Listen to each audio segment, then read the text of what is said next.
यहाँ पर शुभांकर आपको भी जोड़ते हैं। मेरे ख्याल से सचिन जैन भी हमारे साथ जुड़े हुए हैं जूम पर। दोनों से एक एक सवाल लेते हैं और चर्चा को आगे बढ़ाते हैं। और मेरे ख्याल से डिमांड आउटलुक भारत के लिहाज से शुभांकर अगर मुझे समझना हो तो किस स्तर पर जाता हुआ दिखाई दे रहा है? ग्लोबल फैक्टर्स और मैक्रोज पर तो हमने बात कर ली है। भारत की ओर से अगर मैं डिमांड ट्रेंड समझना चाहूँ, खासतौर से अगर मैं फिजिकल गोल्ड की बात करूँ, तो आप किस तरह ट्रेंड में बदलाव देख रहे हैं और किस तरह का कोई कोई नया ट्रेंड आपको उभरता हुआ दिखाई दे रहा है? देखिए, हम लोग का जो डिमांड ट्रेंड के बारे में अगर देखा जाए तो Q1 में ओवरऑल सेल्स थोड़ा डाउन था, क्योंकि गोल्ड का प्राइस मार्च या फरवरी मार्च के तुलना में बहुत जंप कर गए थे। फिर इलेक्शन का माहौल था, या समर वेव्स चल रहा था, तो रिटेल थोड़ा स्लो था। मगर ड्यूटी कट करने के लिए Q2 में हम लोग देखे कि गोल्ड का डिमांड कंज्यूमर के लिए एक बहुत ही अच्छी तरीके से ग्रो कर गए। तो Q1 में अगर हम लोग 7.5% का ग्रोथ देख रहे थे, तो Q2 में वो ग्रोथ अपवर्ड ऑफ 15% हो रहा था। सो डिमांड ट्रेंड भारत में 700 से 800 टन के बीच में रहते हैं। सचिन जी और एग्जैक्टली नंबर्स बता पाएंगे, बट हम लोग के हिसाब से इस बार 15% ग्रोथ हम लोग डिमांड ट्रेंड में देख रहे हैं। तो अगर लास्ट ईयर 700 टन के आसपास था, तो इस बार वो 800 टन के आसपास होना चाहिए। ये लास्ट 2-3 दिन गोल्ड का प्राइस जंप करने के लिए थोड़ा कस्टमर्स के अंदर में एक संकोच आता है कि इतना शॉर्ट टाइम में जंप हो गया है। बट जब तक ये जंप नहीं हुआ था, तब तक कंज्यूमर्स में सामने में वेडिंग के सीजन थे, और लोगों का जितना सेविंग्स का पैसा था, ये एक मौका मिला था उन लोगों को कि ड्यूटी कट हुआ है, तो वो लोग खरीद रहे थे। तो एक्सपेक्टेशन यही है कि 12 से 15% वॉल्यूम में डिमांड जंप करना चाहिए। ये बहुत बड़ा नंबर आप बता रहे हैं, तो आपका ये मानना है कि गोल्ड की जो ग्रोथ रहेगी इंडिया में वॉल्यूम टर्म में इंडिया की जीडीपी से ज़्यादा रहेगी? बिकॉज ये जो 12% का आप नंबर बता रहे हैं, हिंदुस्तान की जीडीपी की ग्रोथ 7 से 8% है, और आप ये मान रहे हैं वॉल्यूम ग्रोथ गोल्ड के अंदर यह साल भारत की जीडीपी ग्रोथ से ज़्यादा रहेगी।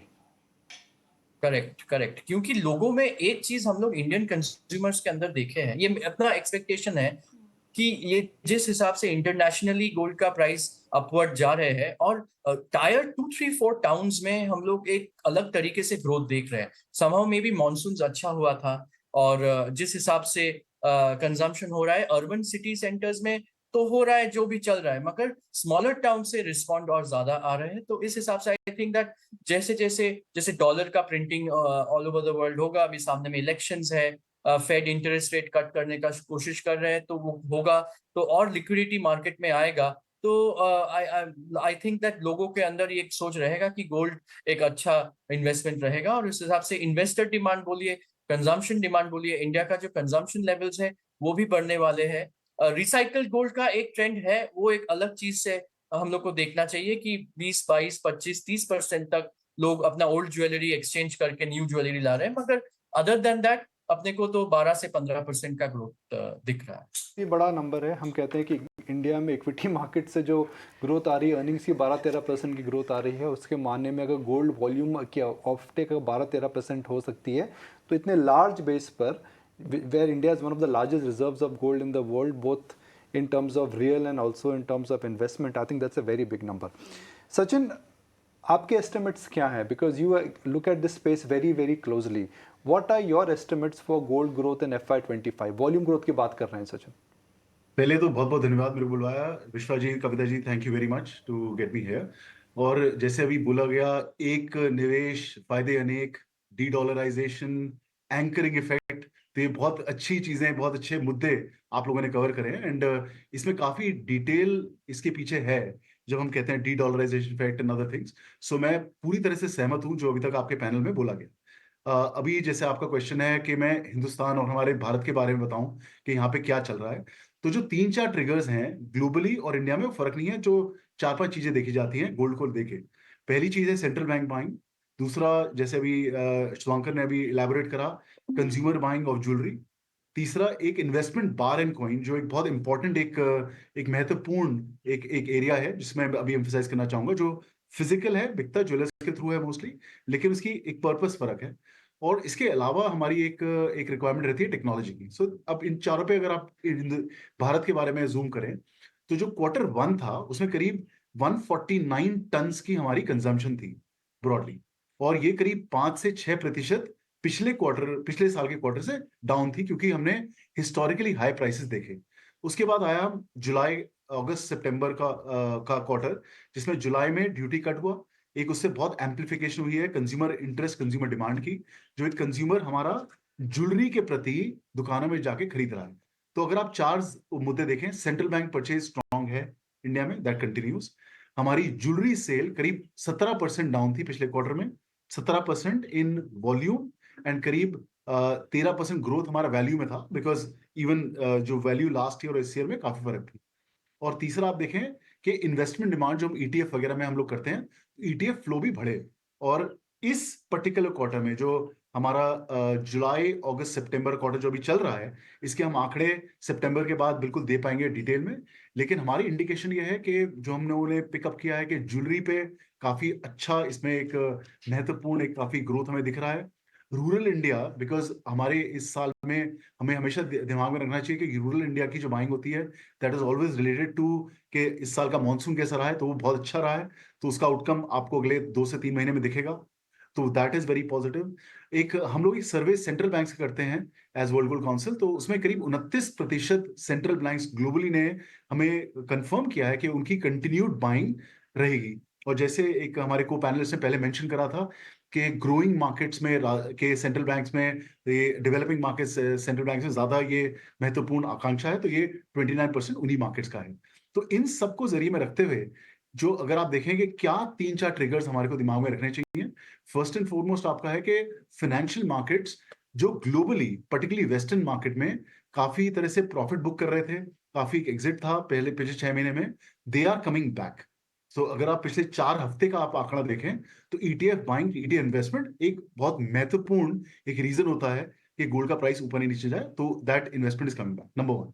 नंबर 2, ज्वेलरी जो कंज्यूमर ऑन ग्राउंड है, उसका एक कंजम्पशन पैटर्न इस क्वार्टर, जो अगला क्वार्टर है हमारा अक्टूबर नवंबर दिसंबर, जिसे हम फेस्टिव क्वार्टर बोलते हैं, उसमें हमारा एक प्रोजेक्शन है कि काफी स्ट्रांग रहेगा। और तीसरा जो आपका इंडिया में ईटीएफ का जो फ्लो है, अगर आप सिर्फ पिछले 3 से 4 हफ्ते का देखें, it has been a record high that we have ever seen. So इन सबको मद्देनजर रखते हुए आई थिंक गोल्ड का काफी अच्छा ये साल रहने वाला है। और लॉन्ग टर्म जरिए से मेरा रिकमेंडेशन रहेगा कि जो भी इन्वेस्टर है long term point of view से देखें, नॉट बिकॉज अगले 1-2 हफ्ते में वॉलेटिलिटी जरूर आएगी, चीजें ऊपर नीचे जरूर जाएंगी, लेकिन मिड टू लॉन्ग टर्म में this is a very strong investment. लेकिन एक चीज़ और निकुंज सर मैं कहना चाहूँगा कि अब वैल्यू टर्म में, क्योंकि दाम पिछले अगर 2019 से देखें तो लगातार बहुत ज़बरदस्त तेजी आई है गोल्ड में। पहले गोल्ड में होता क्या था 2000 से पहले कि सिंगल डिजिट रिटर्न और महंगाई से हेजिंग के तौर पे लोग देखते थे, अब कंप्लीटली एक एसेट क्लास के तौर पर उभरा है। देखिए मेरे हिसाब से गोल्ड को, शायद ये सवाल हम सब पैनल वालों से भी डिस्कस करेंगे कि आपको डिसाइड करना है कि आपको गोल्ड से रिलेशनशिप क्या रखना है। You have to define your relationship with gold. सोने का आपका सोने से क्या रिश्ता है। अगर आपको ज्वेलरी में इन्वेस्ट करना है तो आपको एस्थेटिक की तरफ लीन करना चाहिए, क्योंकि वहाँ पर हम बात कर सकते हैं कि रीसेल ऑफ ज्वेलरी की वैल्यू हमेशा कम रहती है। Jewellery should never be considered as an investment, it should always be considered for vanity and for for other show of.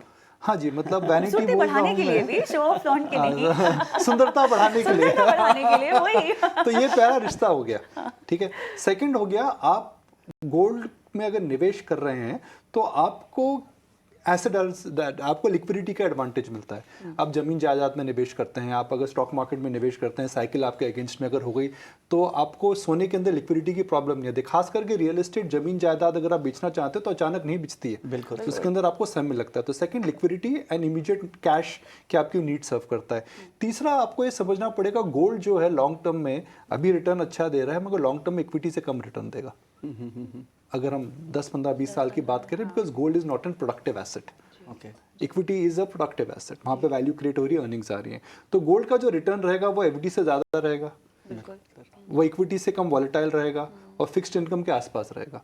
अगर आप इस डेफिनेशन से गोल्ड को अप्रोच करते हैं तो आप अपना रिश्ता डिफाइन कर लीजिए, और जहाँ आपको रिश्ता अपना पता है तो आई थिंक गोल्ड फिर आपके साथ ठीक बैठ सकता है। आपका रिश्ता कैसा है सोने के साथ? See being in India and you always have this, हम लोग उस हम यू नो आई एम 40+, तो हमने गोल्ड के ये ETF जैसे प्रोडक्ट्स कभी देखे नहीं थे। हमेशा गोल्ड जो देखते थे घर में देखते थे, या तो फिर पेरेंट्स प्योर फॉर्म में, जिसे हम कहते हैं गोल्ड बार तो बहुत बड़ी होती थी, गिन्नी बोल सकते हैं बार तो देखिए बार तो बहुत बड़ी बात हो गई छोटे छोटे कॉइन्स जरूर दिखते थे दिवाली दशहरा पे, दादाजी मम्मी लोग जो बात करते थे, छोटे छोटे कॉइन्स आते थे, जब छोटी छोटी गिन्नियां बोलते थे तो वो आपने हमेशा देखे हैं। मगर एक जो परिवर्तन मैं देख रहा हूँ, तो गोल्ड की जो स्टोरेज की आप जो कॉस्ट होती थी, आपको हमेशा डर लगा रहता था भाई हम गोल्ड को स्टोर कहाँ पे करें, या तो बैंक लॉकर पे करें या घर में करें। Because of ETF forms the gold storage cost has changed, and I think and the ease of selling gold because of ETFs and everything has changed. ये बहुत बड़ा परिवर्तन है। गोल्ड का डिजिटल रूप अब हमें देखने को मिल रहा है।